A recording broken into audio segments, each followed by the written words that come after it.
You're about to hear from a group of experienced inmates discussing ways to avoid unwanted relationships with other inmates or any personal relationships with staff. This is not intended to scare you, but instead to encourage you to do your time productively and safely with your fellow inmates. I really just don't want you to tell anyone. I think something's really going on. I believe she's being raped. Okay, have you contacted mental health about it? I'm scared. I don't know what to do. Speaking up. Discussing prison sexual assault. Hello. We are here to talk with you about a very important new law, the Prison Rape Elimination Act. These inmates and staff are here to talk openly and honestly with you about the law, about sexual assault in prisons, about what to do if you are assaulted or inappropriate action goes on, and how the investigative process goes on. Well, let's begin with talking about what it was like for you to come to prison. What did you expect? What was your initial experience? It wasn't what I expected. I thought that it would be a lot harder. I was so scared that I called my mother, and I was like, Mom, please come and get me. And she was like, baby, I can't come and get you anymore, It was a reality check for me. There were a lot of bigger women, aggressive women, and they used to try me.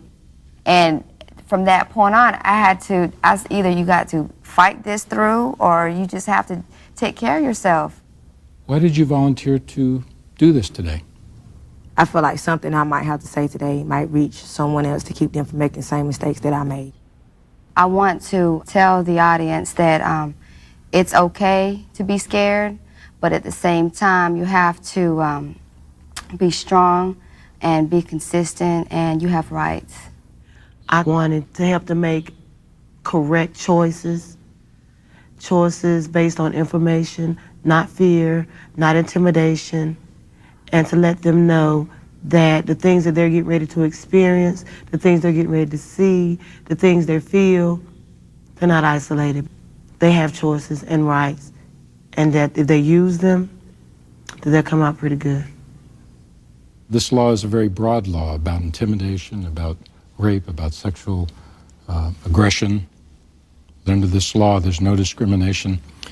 Nobody has a right to coerce or do violence to a straight, gay person, any color, creed, orientation. So, let's first understand, what is rape? I would define rape as force.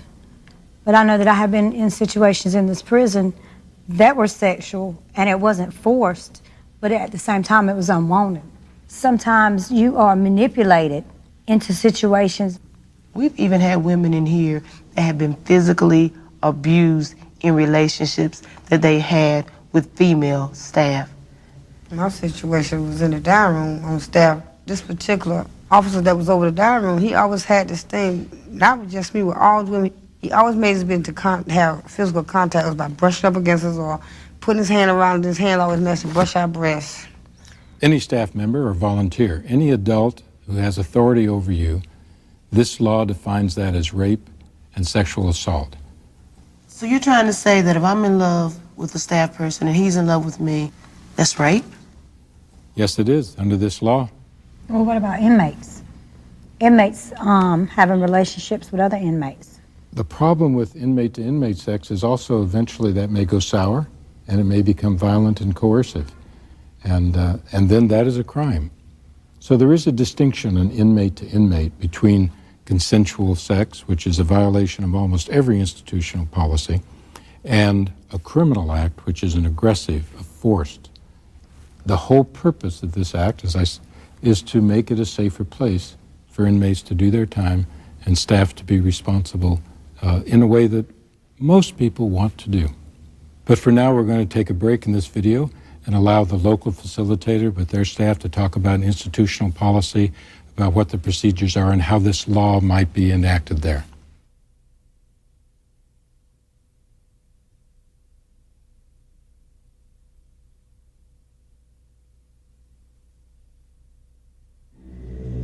warning signs, and safe advice.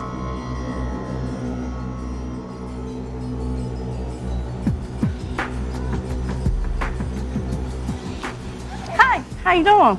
Oh no, you need to get the hell up off my bed. Oh, honey, I'm so sorry. I did not mean to offend you.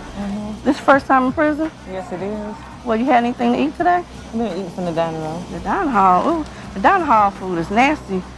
You want a bag of potato chips? I sure don't. That's all right, isn't it? Well, you know, you don't have to worry about the money. You know, I know it's gonna take a while for your family, you know, to send you the money for you to get it. So if that's the issue, you don't have to worry about that. No, I'm fine. Well, you know, I'll leave them here with you anyway, just in case you change your mind. No, I really prefer that you take them with you. Okay, well, I'm sorry. I don't mean to offend you. So anything I can get you, anything I can do for you, just let me know, okay? You take care now. See you later.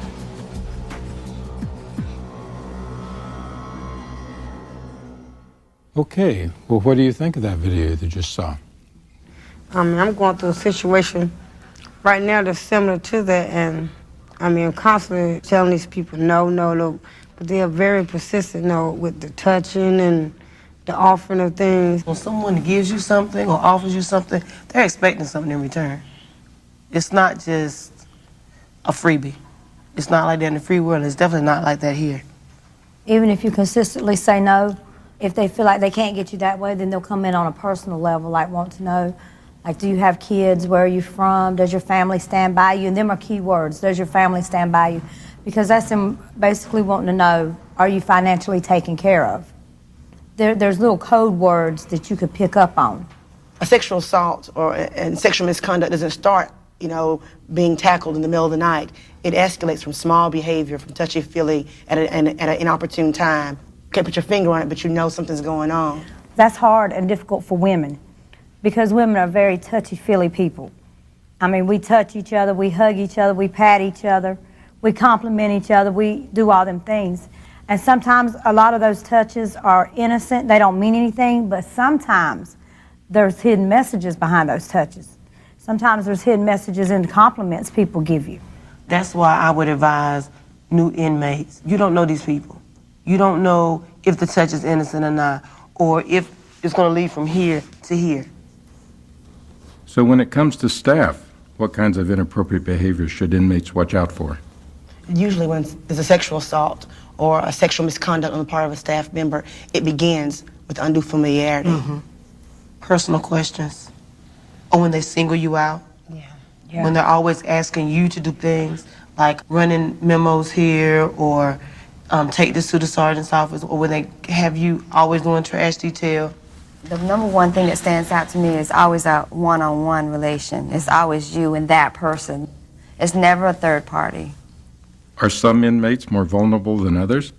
Just like a predator does not have a face, victims do not have a face either. You could be black, white, Asian, young, old. It really doesn't matter. This is an equal opportunity prison, okay? And everybody in here is prone to be victimized if you don't know how to carry yourself and protect yourself. So, what advice would you give a new inmate? Or if someone touches you to say, excuse me. I don't like to be touched. I just don't like to be touched. Whether it's a staff member or inmate, if you find that that person is crossing that line, don't be in an isolated area with them. That way, if something happens, you have witnesses, or nothing will happen because you have witnesses. Don't loan or give anything, such as shampoo, your clothes, your money. And I know that might seem harsh at the beginning, but it's what you got to do. Eventually, you might have a friend you can confide in. That's later on, but as you're doing your time, observe your environment, observe the people who you deal with, because you never know from which angle they're coming from. If you educate yourself and hang around other students, then you'll wean away from that other type of environment. Take advantage of every program that they have to offer. You get a college education, you could get cosmetology, you could do positive things with your life.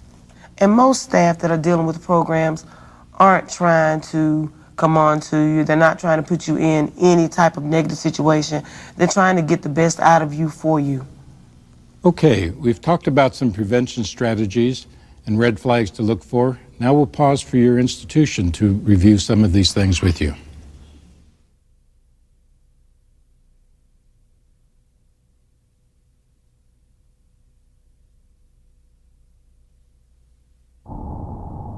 how to get help. There's this girl, and she's really become a friend to me since I've been here. But last night I talked to my family, and my children are sick. I'm sorry. So I was really emotional about that, crying about that last night, and she came up to me, and at first she was just hugging me and like consoling me, but then she kissed me. It's okay. Go on. I don't like her like that, but I don't want her to get in trouble, but I don't want to be in that situation with her either. I just don't know what to do. It's going to be okay, Emily, okay? And I thank you for trusting me enough to come to me with this information. I believe if she hadn't reported that scenario, it could have gotten way out of hand. I was actually in a relationship, and when I tried to get out of it, it got physical. And I ended up in jail for 2 years because I had gotten so tired that I was willing to fight, go to jail, whatever it took. I have lost 2 years worth of time that I cannot regain. And it wasn't worth it. It wasn't worth it at all. Because lockup is not a joke. Now that young lady's gone home, and I'm still sitting here. Do you feel like if you'd have had staff intervention, like if you would have reported it, maybe you wouldn't have did 2 years in lockup? I know I would have. So you kind of regret your decision now? A lot. Right. A lot, extensively. So let's talk about some ways to report a sexual violation. You can write letters. Nobody has to know what you're writing or who you're writing to. You can drop grievances in the grievance box. You never even have to sign your name to it. Find somebody that you feel like you could talk to, a staff member. And if that doesn't work, have it in writing. And when you put it in writing, be as detailed as possible. You put times, you put places, you put people that were around, you put exactly what you remember being heard as said, and you document it and keep yourself a copy. Because that also lets the staff know that not only am I reporting this, but I'm taking it very seriously, and if you ignore it, I have my copy. Even if you have to call home and have your family call here, or call your church, or do whatever you have to do, or write outside this prison to Prison Legal Services, there's a way to let somebody know what's going on. Is there any times that an older inmate may notice something going on with a younger inmate or a new inmate and actually report? There was a 16, or she was 17 years old, the quad that I stay at, and the people that were around her were just teaching her how to do sexual acts. And this 17-year-old, you could tell that she's just trying to fit in. I went to the officer because I was really, really upset with what was happening. It just affected me because that could have been my child. Then I went to a sergeant. I went through every chain of command there was. Then finally I saw a captain, and I pulled her to the side and I told her, what is a 17-year-old doing down there with all these grown women that's old enough to be their mothers, and they're teaching her things to do, you know, sexual things to do, which I can't believe this is happening. Well, as soon as she heard about that, the next day, that 17-year-old was removed from that environment, and the actions were immediate. Did you talk to other inmates? Did you have some support so that you weren't just going alone on this reporting? It was a small community of us that really cared, and we all felt the same way. We were very angry. We were very, because it was wrong. I felt like this. It was my responsibility to report, because had I turned my back on this 17-year-old, I would have been just as guilty. Is there ever a time when it's too late to report? It doesn't matter if it happened yesterday, last year, 2 years ago. So if I'm here and it happened in the county, I can still report it? Exactly. That's right. You can report any time to anyone. But if it does happen right now, the best thing for the ladies to do is to save any and all evidence. Don't wash, don't brush your teeth, don't wash your hands. If there's sheets involved, if there's any physical evidence involved, save it, protect it to the best of your ability, because it's gonna help and it can assist you in your report. And if by chance there is no evidence, don't think your report is less credible because you have no evidence. A report is going to begin a paper trail, an investigation is going to begin. Yeah, because your report can add credibility to the person behind you's report, and the person after that, and the person after that. And after they get enough reports, it's going to be like, yeah, something has to be done. So let's look at a situation where something was done. That's an officer.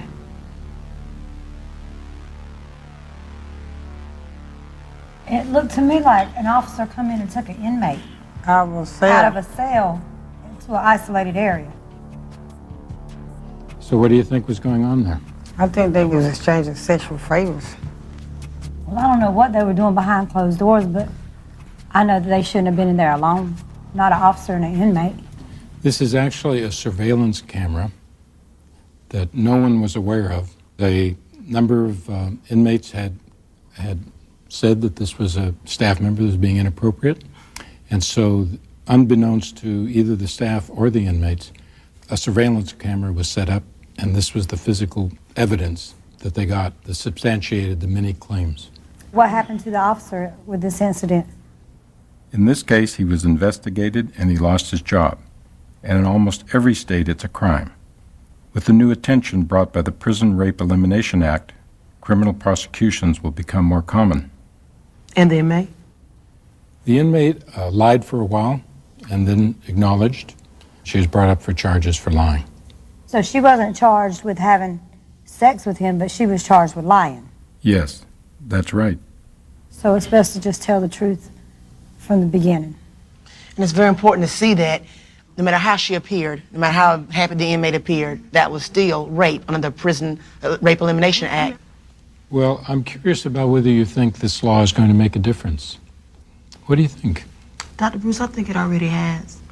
When accusations are made, whether it's inmate against inmate, inmate against staff or whatever, the investigations are being taken seriously. None are being ignored.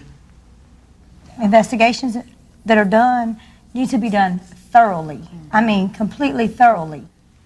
As far as inmates and inmates, I feel like it'll lower the amount of violence. You know, the rape, the violence, the threats, it will lower the amount, because now they're looking at it like this. Wait a minute, I'm in prison, but I could also get an outside charge and get more time. Once a few people has been indicted on it and they make it stick, then they're going to start thinking, okay, well, if I do this, then this is what's going to happen. Eventually, I mean, I'm not going to say it's going to stop altogether, but it would be less likely to happen years down the road. With this law, we hope that things will get better, even where they're good, and get better and better over time. Thank you for your participation. We will now turn it back to the facilitators in the institution. We hope each of you will ask questions and learn about the investigative process, the reporting process, any other ideas you have. Feel free to ask questions. It is your right, it's your responsibility.